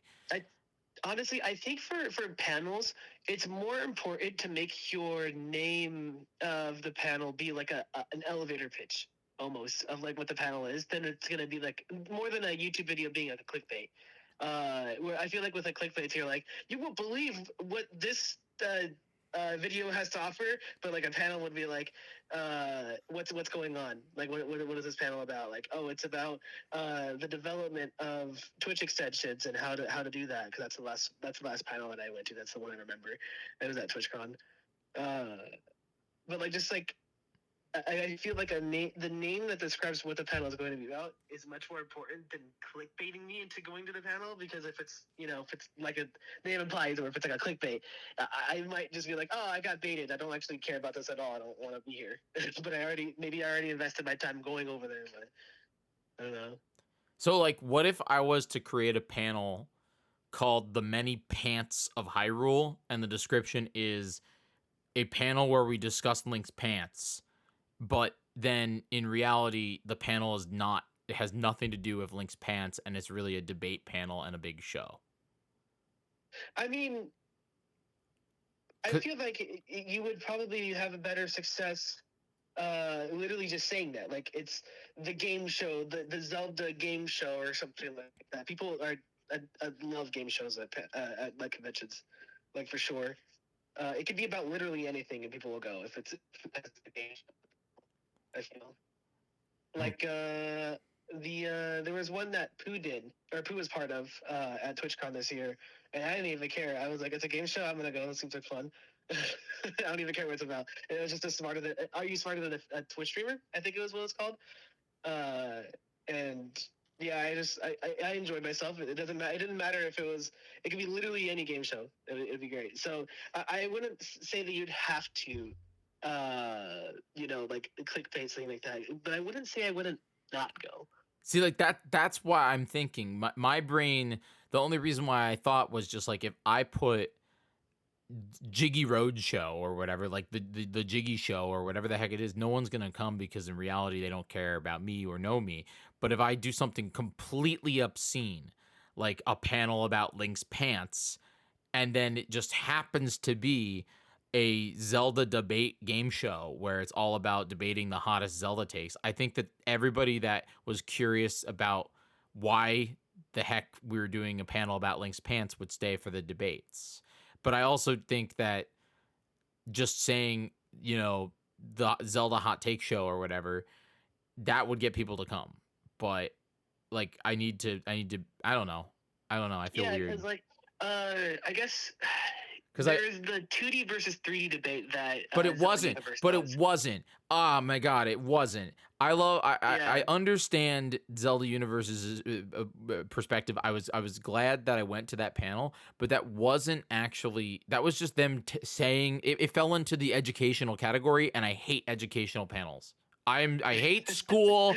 I hate learning. I just want to go and watch a damn show. But that's me. That's not everybody, But Right. like, I don't know. I look at it like I'm much more of a person that would go to a Throne Controllers, But to me, that 2D versus 3D panel where it was, and this goes for the Breath of the Wild versus Tears of the Kingdom panel, which is what I was on at the last PAX. It was just 4 people sitting up there giving their opinions, and just like 200 people sitting in a room staring. And I'm like, that's not fun, Yeah, everybody was just kind of like existing.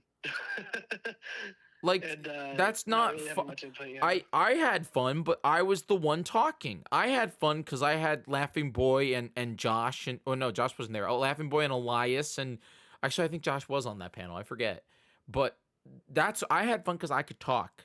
Like I feel like the audience could not have fun because on that one, you know? Yeah, There's this one panel that I've been going to relatively consistently at PAXs. I think it's like I can't remember the name of it, but it's literally a game show that's I forgot. It's like similar to like the Nickelodeon like I don't remember the name of the show off the top of my head, but it's literally like two teams are picked at random from the crowd, and everybody. It's literally like a game show, like a trivia game show. So you go up there, you'll get like a random Nintendo obscure fact, and then like you have to like answer, or you can give it to the other team to answer. And if they don't answer, then it goes back to you. But if then you don't answer, then you go play a game. And it's basically just like that back and forth, but I feel like it's a lot more fun because it's a lot more active. I feel, like it's a lot more a lot of things are happening, and you're not just kind of sitting there to listen to people yap for an hour. Yeah. And Double Dare is what Laughing Boy says in chat. Double Dare, yeah. Nickelodeon Double Dare is literally that, but and a panel. I agree with you. And like, don't get me wrong. I feel like the yapping panels are okay. They make sense. Like people. I look at the Zelda Universe panels and I say, like, again, I like being on them, but it's because I get the yap.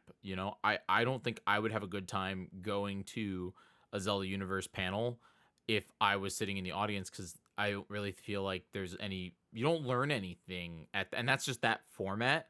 And I think that, they're hopefully going to change that if they're going to do stuff. But like for me, with this Jiggy Road show that I've been dying to do, which I'm trying to figure out what to do, I have like the list of things. It can't be lame. It has to be entertaining for the people in the audience as well as people that are watching at home, because I think that that's something the Throne Controller struggles with. And then there has to be participation for both in-person audiences and at-home audiences. And the at-home audience has to, I don't know, the at-home audience is something. I don't know. And so the hardest part is just like, okay, I got to figure out how to do that. But then I also have to figure out how do we set it up in 10 minutes and how do we tear it down in like 5 minutes because they want us out, So it's not like I can set up and have 3 cameras and have a freaking, crazy setup. It's like everything has to be run off like 1 or 2 laptops. And then unless you're able to get main stage. Yeah, but like they're not gonna give me main stage for a thing that's not tested, Yeah. And I want to be able to throw it at different shows. I want to give it to MagFest. I want to take it to PAX. I want to take it. It's a road show. It's the Jiggy Road Show. I want a road show. What is my road show? The Zelda wheel. No, but what would I do? What would I do? Because you're the third person that says you should just bring Zelda wheel. Physical Zelda wheel. None of that. What do I do? TNG You just rotating. sit. You just gonna sit and watch me play Zelda for an hour? You can do that on my Twitch channel. Hi. No. You make other people play Zelda. For how long? How do they Until spin? The next wheel will spin. I don't know. What? But what? Why? How do you get the spin? How do you get the wheel to spin? Yeah. I don't know. What do I I do feel when like they it's play the- the games? It's my show. What do I do? Yeah. Do I interview them? I don't know. I'm just shooting the shot. I don't know. No, I know. What's your gimmick? I'm not saying Figure like out your gimmick. I'm not like shutting it down. I'm more like asking questions that I have because I don't have an answer for this. It's like, Right. and it's just like I love Zelda Wheel. I submitted it to GDQ, but I also am like, what's the Jiggy Road Show? What's the Jiggy Road Show? Is it? I mean, half of your streams, including right now, is always just about talking, and just interacting with chat. So I feel like doing that is a method. That's a bit that you do pretty well. Or maybe it's just a panel where you're just gonna play a game, but then in reality, the entire panel is you talking before you play the game. You have it set up, and it's like on screen, and you're waiting, like everybody's waiting for you to play the game, and then you just never play the game because you're just talking to everyone there, and you have a I don't know how to convert your pre-stream talks into a panel. Yeah. Yeah. No, but I don't know. I want a show. I want like an actual show. It's like it's a challenging thing. So it's like here's an idea: Legend of the Legend of the Bikering Pants of Controversy, beefing pitches. I love this, but I think that it works. Link's pants suck. Oh, you're talking about the name thing. I was just using that as an example. The beefing britches, beefing britches. Damn, beefing britches is kind of great. Like the only reason why I bring up controversial Zelda takes is because everybody has a damn controversial Zelda take. You know? Oh yeah. Everybody that likes The Legend of Zelda has one thing that they like that they think no one else likes. And Yeah. like my mind is filibuster show.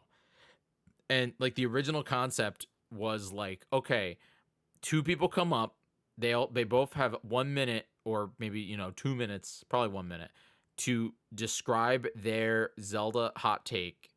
And then the idea is that we have like an audience meter that and then 4 judges including me with the idea that like we pick a person and that person stays up.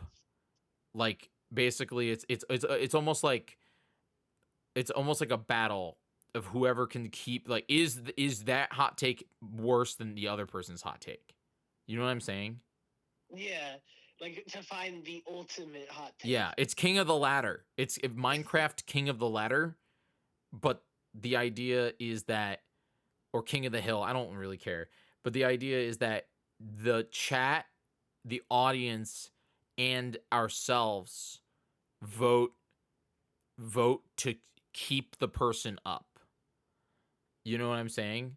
Yeah, I like that. Yeah. Yeah. Yeah, I definitely think that's a pretty solid. And then whoever is the final remaining hot take at the end of the entire show wins a prize. Yeah. Yeah. I like that. I like that idea. I think the hardest part is when you like, okay, if each person has 1 minute and you come up and say, I hate Ocarina of Time and here's why, then in 5 or 6, yeah, that definitely would have chat engagement. But in like 5 or 6, like people, will they forget your reasonings? I mean, you could just like, you know what I I guess mean? I would slow it down.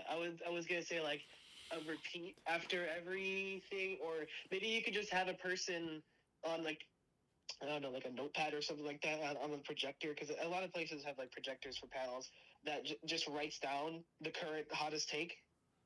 I mean, like that's so like yeah, that's what I would try. I basically like try and have it like we would do a camera angle because the idea is that I would run that would be 4 camera angles. God damn it. That'd be like 4 camera angles. With the idea being that we'd have like a Jyggy versus Scootish screen, where you have the verses and then us in the middle. And then the idea is that like do you get a point for how many you beat? Like, how does that work? Like, what happens? Like, okay, Crafty comes up, says, I hate Ocarina of Time. Then I walk up and I say, Majora's Mask is for smart people. And then Crafty beats me out as the hotter take. Then Crafty proceeds to beat the next 3 people, because the next 3 people have takes that are lamer than Ocarina of Time. Then basically like, because here's the real thing, you can't just go up and say I hate Zelda and make that your hot take, because the thing is you have to back it up. You can't just come up there and say something, and that's the rules we got to make sure we convey. Like you have to back it up. You have 1 whole minute to describe the reason why you have this hot take. Do not like, because that would also make it, because then everybody on the left side would come up and be like, hey, I'm creating a hot take that is trying to beat out. You know what I mean? Like they're trying to beat out I hate Ocarina of Time. They're not going to really tell me their opinion. Yeah. Yeah. It would be hard to be able to like filter out those like fake hot takes, Because like even if like you were to be like, oh, describe your hot take, people could just like vamp. Like I'd be like, oh, I hate Ocarina of Time because it looks like shit and the swordplay is bad. And in reality, I just don't think that at all. But I mean, if you describe it, then it kind of is like the. I think we would see through that, don't you think? I think the audience would see through that. You know? Yeah, like is that legit? Like I don't know. The only people that stay up are the people that see the only problem I'm running into, or not the only not a problem, but like the reason I can't English. The only thing is that after like 5 hot takes, if I come back and I'm just like, is it more controversial than than Crafty Boss's I hate Ocarina of Time? Like, will people forget about that? Will they forget about your filibuster? Do we we say like after 5? Still, huh? I feel like a note taker is still useful, but also I guess a limit would be. I mean, but then like there wouldn't be a way to necessarily win because if you hit that limit, then what if there are more people that hit that limit? All I'm thinking is like, okay, if you are up there for 5, you get to do your filibuster. You get to continue talking. You get another minute, don't you think? Oh yeah, that could be good. Unless we really go debate. Unless we really go debate. Okay, so that's one idea, everybody. The idea being king of the ladder or king of the hill style. You're up, and whoever is up at the final or whoever has the most points. Because I do think it's lame if you go up there and you win 10 in a row, and then somebody comes up and is just like, the chat just votes you out. You know what I mean?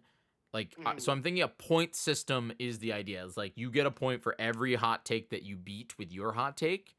And so like you're just, yeah. And so like that's like an option. But then the other option would be kind of like what Amaya said in chat, or was it Amaya, or was it yeah, it was Amaya, where the idea is that it's a debate style show where the idea is that we bring up the hot take. So we bring up Ocarina of Time is a lame video game. And then if you choose, you can choose one of each microphone. Microphone is that you're going to defend, like you're basically on the you're the you're the defendant or the prosecutor, right? So the idea is that the audience member can pick defense or offense. And so the idea is that you have to be prepped to come up and like we can poll chat, we can poll this online, we can poll this at the beginning of the panel. Like we just have a QR code. It's just like post your most controversials. This is another audience engagement thing. It's like in the beginning of the show, we have a QR code and it launches like a submission, and you can submit your thing. And the idea is that if you want to participate in the show, you participate the left side or the right side of the microphone 1 or microphone 2. Microphone 1 is offense, microphone 2 is defense. And the idea is that, okay, we pull at random. Well, no, not random. We'll have somebody who vets them, but like we will pick one, and it's like, okay, Ocarina of Time is a lame, outdated game, and it walked so every other Zelda could run, or just a lame and outdated game. Then the person that it chose to, like, the person that chose to be on the offensive basically has to do, like, it has to prosecute the game. It has to back up that claim, even though it might not be their view. You know what I mean? You get what I'm saying? Okay. Am I not, Chad? Am I not conveying this well? No, I'm getting it. I'm like running the numbers in my head because I'm trying to figure it out. The idea is that if you pick offense, that means that it's almost like isn't there a Jackbox game that does this, chat? There might be a Jackbox game that does this. The idea is that you've chosen to debate, and you have to back up that random audience member's opinion. And defense would be the same thing. Defense, but opposite.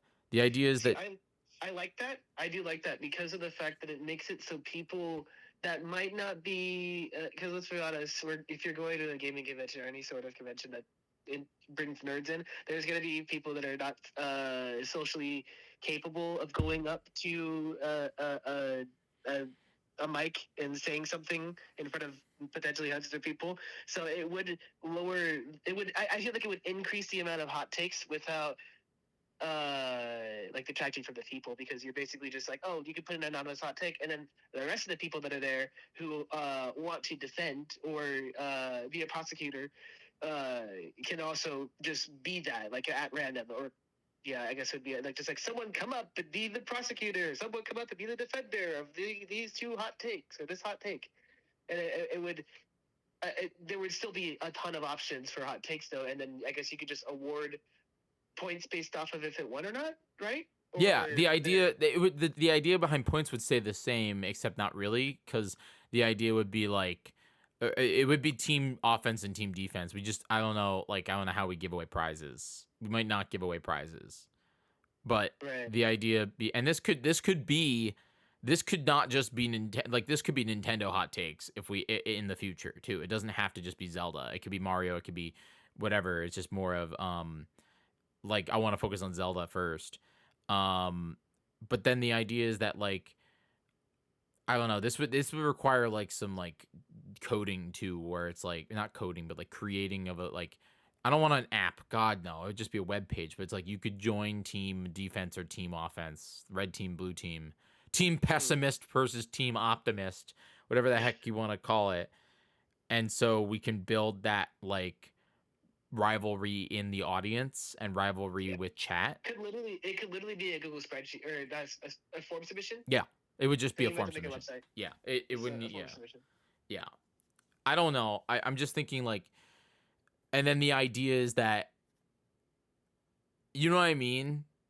It'd be like the Judge Jyggy. I don't care. We can call it Judge Jyggy. I don't care. It's more of just like what, like, your gaming hot takes that everyone submits, and then people would prosecute. The problem is then if it, like, how do we police the people that, like, to do the offense and defense?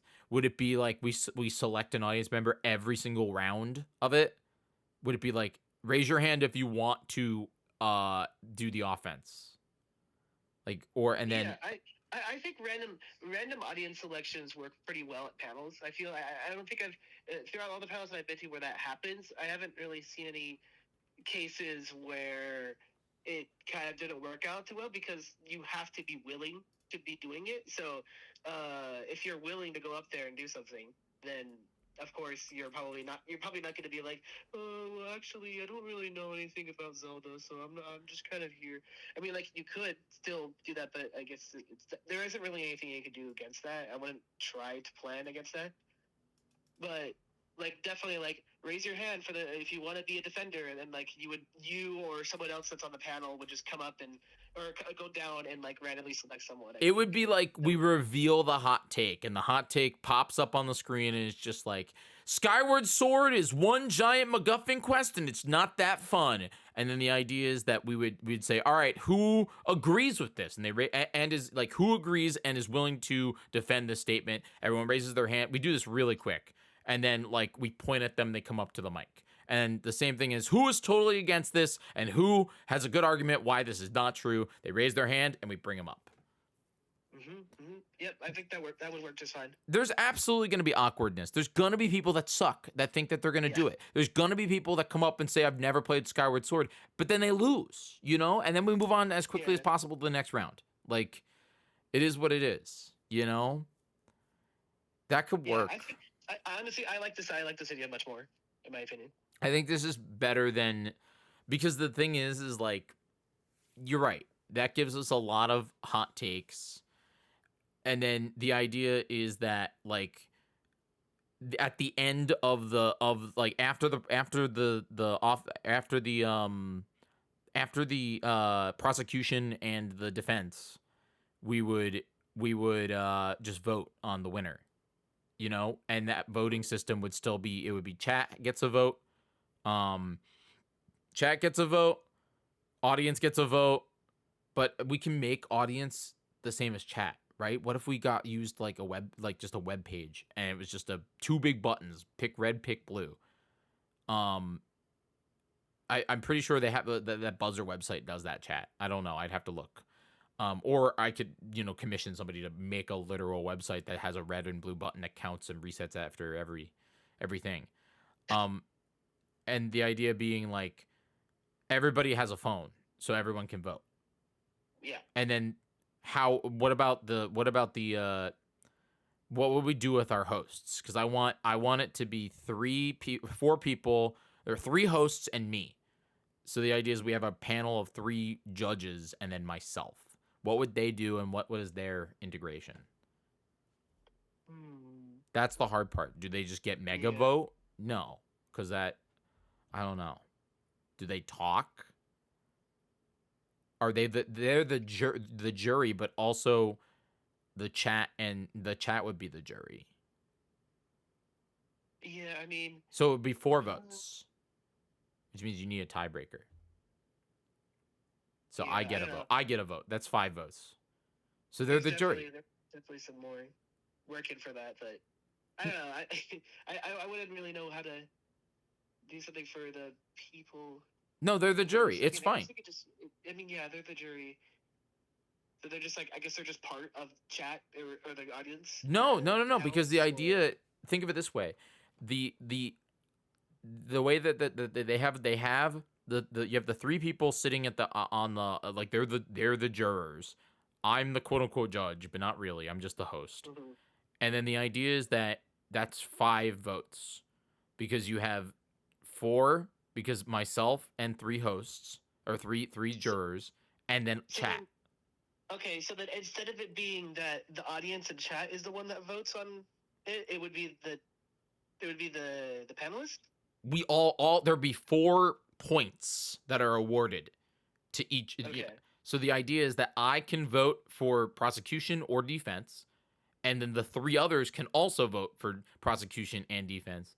And then the way the audience works is the audience can vote using we can do Twitch polls. I don't care.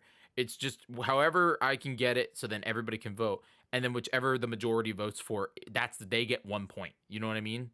They act as one last juror. They're the deciding. Yeah, okay. So there'd be 4. Am I wording this terribly? No, I'm getting it. I understand. Yeah. You basically, like we all get separate points. The winner is the one that gets the majority points. Mm-hmm. But there's 5 points to be awarded. My vote, mine, the 3 judges, and then chats, or not the audience. Audience could be the tiebreaker. If somebody comes up and says the Oracle games are good, I'm going to say you're wrong instantly. But if Josh Jepson and Super MC Gamer are on my panel, they might say, no, they're pretty good. So they might vote. And they might vote that they're good. So then it'd be a 2-2 with the tiebreaker being the audience vote. Yeah, I like that. I think that's the best way to go about it. And plus they can just be part of like banter. Yeah. We can call them, I don't want to call them jurors though. I want to call them like experts. We'll call them experts. Yeah. Thank you, Crafty. I did not mean to take up 30 minutes of your time. I'll let you go now. Okay. I'll get back to working on my coding. Okay, bye, Crafty. Bye. Alright. He's funny, dude. Anybody writing this down? Because I think that's the route we should go with. What would we call? What's the name of the show? And how do I word this?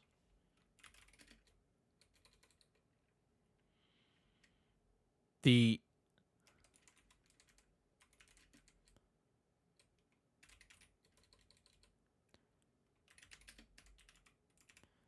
Tank. I'm thinking names here, everybody. I'm thinking names. The Take Tank. That kind of sounds like Shark Tank.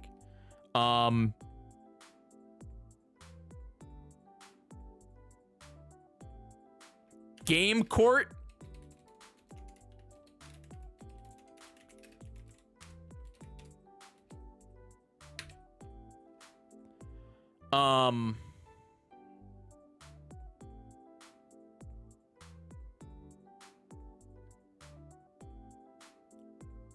I don't hate game court.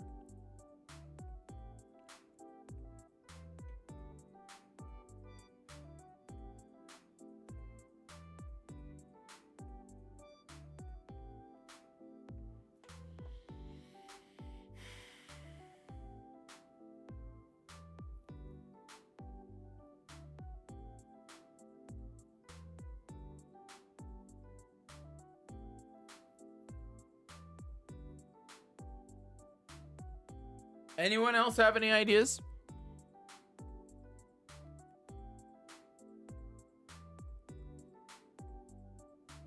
I don't hate game court.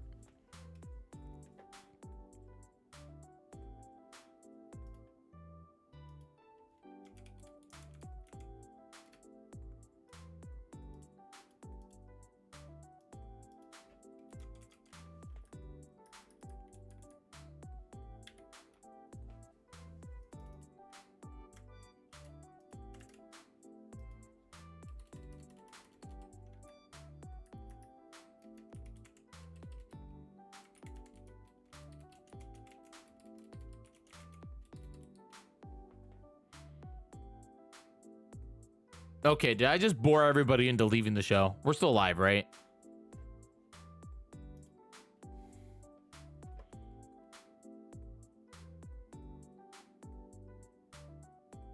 No one has any other ideas? Game court. Thank you for being here. Bro, is tonight gonna be another night I don't play any video games? No, Jay, I just think that I'm falling off.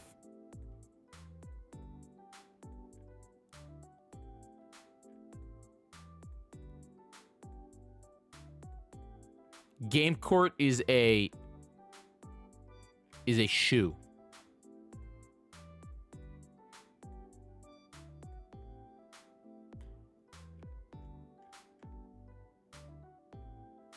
Dude, Wednesday's usually like one of my biggest days of broadcasting. But I'm not in the studio and I started late, so it is what it is. I've definitely been falling off though. I'll be honest. Your boy is falling off a cliff.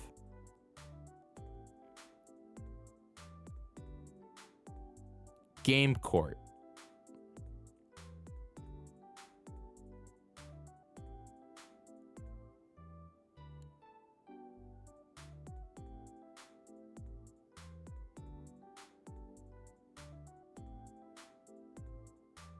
Do I get like one of those big wigs?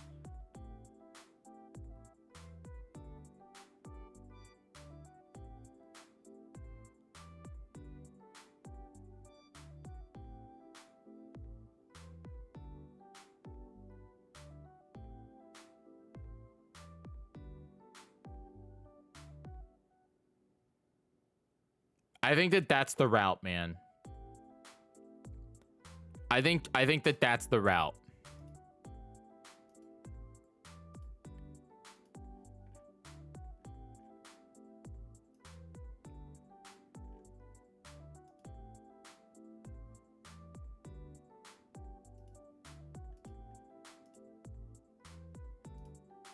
All right, now that I brainstormed all that, I'm very tired, and I think we're just,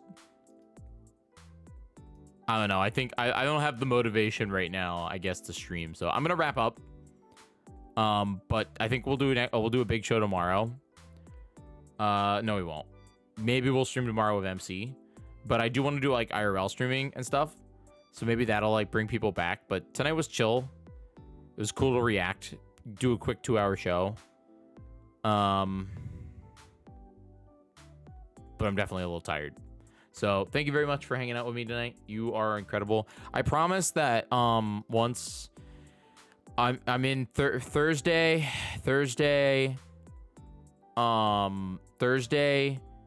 like tomorrow I might do an IRL show.